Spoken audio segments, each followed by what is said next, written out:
What if I told you that one of the most decisive victories of the Second World War began not with soldiers or guns, but with a corpse, a nameless body, a handful of forged letters, and a story so audacious, so grotesque, that even its own creators doubted it could ever work? This is the true story of Operation Mincemeat, a deception so daring that it fooled Hitler himself and saved thousands of lives. By early 1943, the war had reached a terrible equilibrium.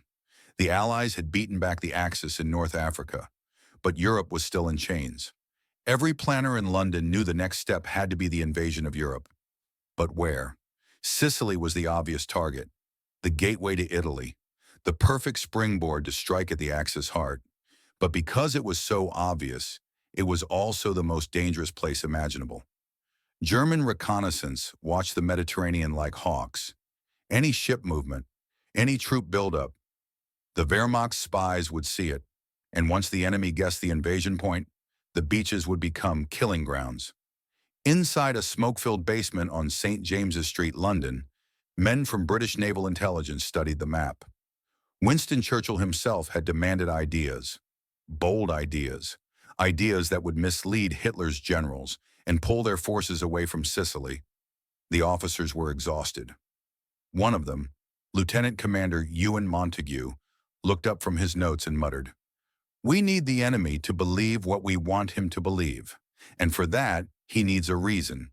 Silence filled the room. Then a quiet voice. Charles Cholmondeley, a wiry officer from MI5, broke it. The others looked at him. Cholmondeley's reputation for eccentric ideas was well known, but this time his words hung heavy. What if they planted false documents, fake invasion plans, on a body? A dead man, dressed as an officer, carrying secrets so convincing that the Germans would believe every word. The idea wasn't entirely new. During the previous war, similar tricks had been attempted. Some worked, some didn't. But never before had the British dared something this elaborate. They called it mincemeat, a code name chosen half in jest, as if the planners themselves couldn't believe the grotesque thing they were creating. For days the plan was debated. Was it ethical? Could it even work? The men behind it weren't spies by nature. They were lawyers, naval officers, scholars. They knew they were treading a line between genius and madness. To deceive Hitler, the story had to be airtight. The body had to appear real, drowned, washed ashore by the sea, clutching a briefcase that contained plans for a massive invasion of Greece and Sardinia. If the Germans believed that, they would divert divisions away from Sicily. The invasion would succeed. The cost in lives would drop. But if the deception failed, if the ruse was uncovered, it could destroy Britain's credibility and expose thousands of soldiers to slaughter. The stakes could not be higher. Montague wrote in his journal that night, "War is filled with strange necessities, and now we find ourselves asking not how to kill an enemy, but how to make him believe in a ghost." In the following weeks, the small team at MI5 began assembling the impossible. First, they needed a body, someone who could pass for a drowned officer, young, healthy, and unknown. That search led them into a darker side of wartime London, hospital morgues, coroners' basements, the quiet negotiations of men who knew too much and spoke too little. There, beneath the cold white light of a medical room, they found him, a man who had died alone, with no family to claim him. His name would never appear in the records of heroes. In life, he was no soldier, but in death, he would serve his country in a way few ever could. Montague stared at the body in silence. He later recalled that moment as the heaviest kind of patriotism. They would make this man an officer. They would give him a name, a history, a fiancé, even memories, and then cast him into the sea to trick an empire. The operation was set in motion.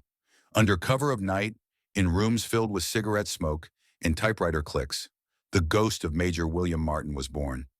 The man who would fool Hitler was, in truth, a stranger to everyone. He had no family, no one to ask questions.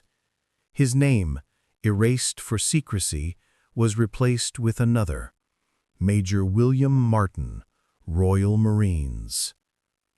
They began building his life, piece by piece, not a soldier's life, but a human one.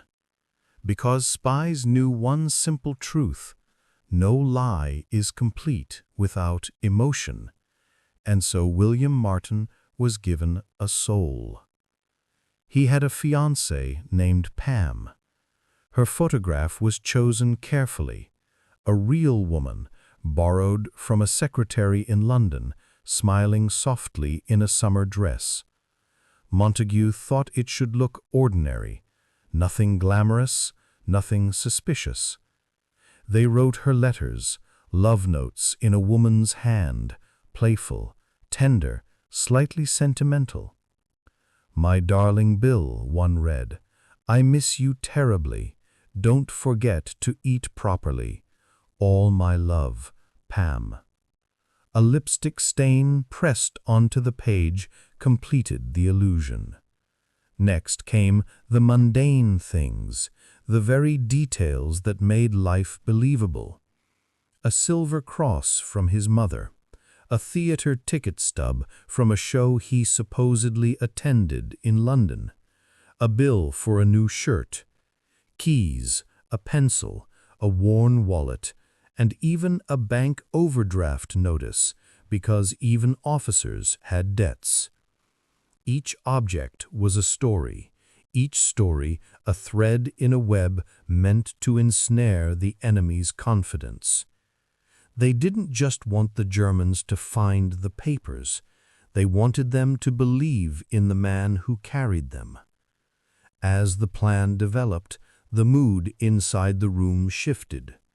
There was fascination, even pride, but also unease. They were writing the biography of a man who had never lived, yet soon would die a second time, for real. Montague often stared at the photo of Pam longer than necessary.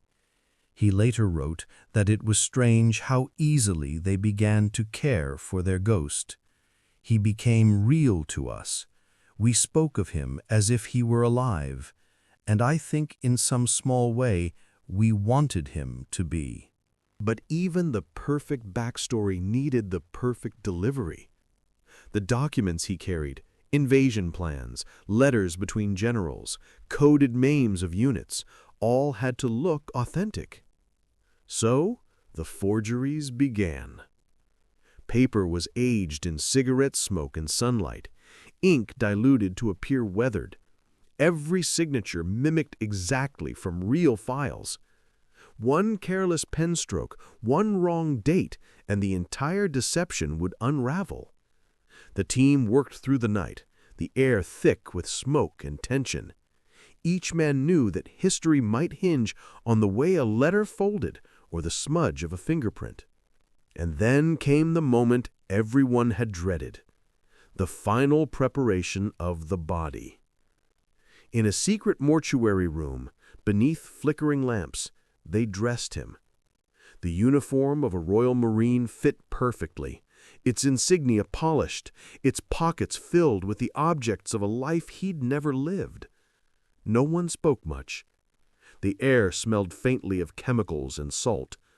One of the doctors murmured, almost to himself, "He looks peaceful, like he's only sleeping." Montague nodded, not trusting himself to answer. In that silence, each man confronted the same unsettling truth, that war had driven them to use death as a weapon of mercy. They sealed his identity in papers, placed the love letter in his inside pocket, and attached a briefcase to his wrist with a chain. Inside the case, the centerpiece of the deception, were the forged invasion plans. Letters between generals, full of misleading hints that the Allies were preparing to strike Greece and Sardinia. The plan's genius lay not in what it said, but in what it implied. It felt too natural to be fake, too mundane to be crafted. The final step was to simulate a drowning at sea. To make sure the body would pass a medical inspection, they injected fluids to create the illusion of submersion: salt, chemicals, even traces of fish oil to mimic the ocean's scent. It was gruesome work, but necessary. They were no longer working with paper and ink. They were sculpting a human illusion piece by piece until truth itself began to blur. By now, Major William Martin had a birth certificate, a background, a family, and a death waiting for him. His file was entered into the official records of the British Navy. In the eyes of bureaucracy, and soon in the eyes of the world, he existed. On April 17, 1943, the body was placed inside a specially designed canister filled with dry ice. It was labeled innocuously as optical equipment. The ship chosen for the mission was HMS Seraph, a submarine whose captain, Lieutenant Jewell, had been briefed personally by Intelligence Command. Even his crew didn't know the true purpose of the voyage. As the canister was lowered aboard, Montague stood on the dock, hat in hand, watching. He later recalled thinking that they were burying a man in secret, but hoping he'd be found. For days, HMS Seraph sailed under radio silence through cold Atlantic waters. The men aboard whispered rumors, something about secret cargo for Spain, maybe a diplomat, maybe a weapon. Only the captain knew that inside the metal shell lay a corpse, dressed in honor and carrying lies. Each night the sea grew colder, darker. The mission depended on precision. The drop had to occur near the Spanish coast, close enough to discovery, far enough to hide British involvement. In the officers' quarters, Captain Jewell read the orders one last time by red lamplight. He whispered the words quietly to himself. "Release only when all is ready." Then he closed the folder, took a breath, and waited for dawn. As the submarine prepared for the final phase, every man on board sensed that what they were doing was something history would never fully understand. They weren't just delivering a package, they were sending a man to die again. And in that cruel paradox, there was both purpose and shame. At 4:30 a.m., April 30th, HMS Seraph surfaced off the coast of Huelva, Spain. A faint mist covered the sea, the sky still dark. The men gathered silently as the canister was brought up. No words, just the sound of metal scraping, the hiss of released gas, and the soft slap of waves. Captain Jewell saluted. Then, together with his first officer, they opened the canister. Inside lay Major William Martin, uniform crisp, briefcase chained to his wrist, face pale beneath the moonlight. Jewell whispered, "Godspeed, Major." The corpse drifted away, carried by the current toward the Spanish shore. For a long moment, no one moved. Then, quietly, Jewell ordered, "Dive." The operation was underway. No gunfire, no explosions, just silence, salt water, and a ghost drifting to destiny. April 30th, 1943. The morning sun rose over the coast of Huelva, Spain, soft and golden, brushing the waves with light. And there, tangled in seaweed and sand, lay the body of Major William Martin. It was a fisherman who found him first. At a glance, he thought it was a drowning victim, but the uniform caught his eye. British officer's attire, pristine despite the sea. By mid-morning, local authorities had taken the body to the shore police. The discovery caused a stir in the small town. Whispers spread like wildfire. A foreign officer? Dead at sea? When they searched him, they found everything a man might carry: wallet, keys, letters, and a chained briefcase. The case, soaked and heavy, was turned over to the Spanish Navy. Spain was officially neutral, Unofficially, many of its officials leaned toward the Axis.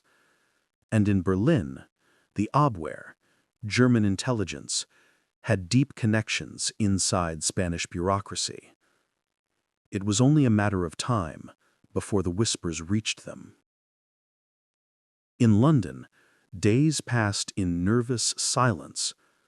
The British had no way to know if the body had been found or if the deception was working. Every morning, Montague checked the coded intercepts for any mention of a British courier. Nothing. Then, after a week, a signal. A diplomatic message from Madrid mentioned an English officer who had drowned, and another note: personal papers recovered, currently under examination. That was it. The first spark of hope and terror. The British ambassador in Madrid was instructed to act, but carefully. Too much interest might reveal their game. Too little, and the papers might never reach the Germans. So began the most delicate act of theater in wartime diplomacy. Ambassador Sir Samuel Hoare met with Spanish officials.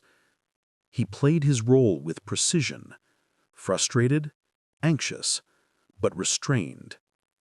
He requested that the briefcase be returned immediately, citing grave national importance. But privately, he hoped for the opposite. The bait was in the water. Now the Germans had to take it. In Madrid, German agents moved quickly. One of them, Karl Erich Kuhlenthal, was a high-ranking Abwehr officer, intelligent, persuasive, and deeply trusted by Berlin. When word reached him of the dead officer with a case full of papers, his instincts sharpened. He arranged a quiet meeting with Spanish naval officers.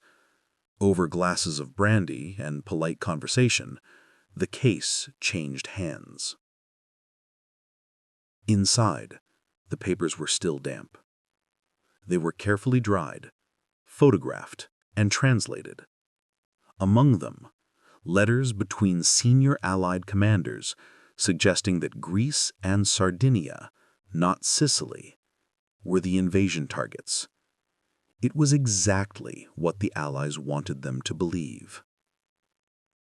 In London, Montague and his team waited, sleepless and tense.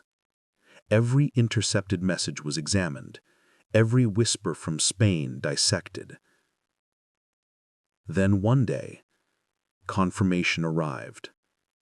A coded German transmission reported, "Information from reliable source in Spain indicates Allies preparing for operations in Greece and Sardinia." Montague read it twice. He didn't smile. He didn't cheer. He simply whispered, "They've taken the bait." Meanwhile, in Berlin, the illusion grew stronger. The photographs of the documents reached Adolf Hitler himself. He studied them carefully, surrounded by his generals, his expression hard and analytical. The documents looked genuine. The tone of the letters felt authentic, too mundane to be fake, too detailed to be guessed. Hitler, ever suspicious, questioned his intelligence chief, but even the Abwehr, usually cautious, vouched for their authenticity. In early May, Hitler issued orders based on the deception.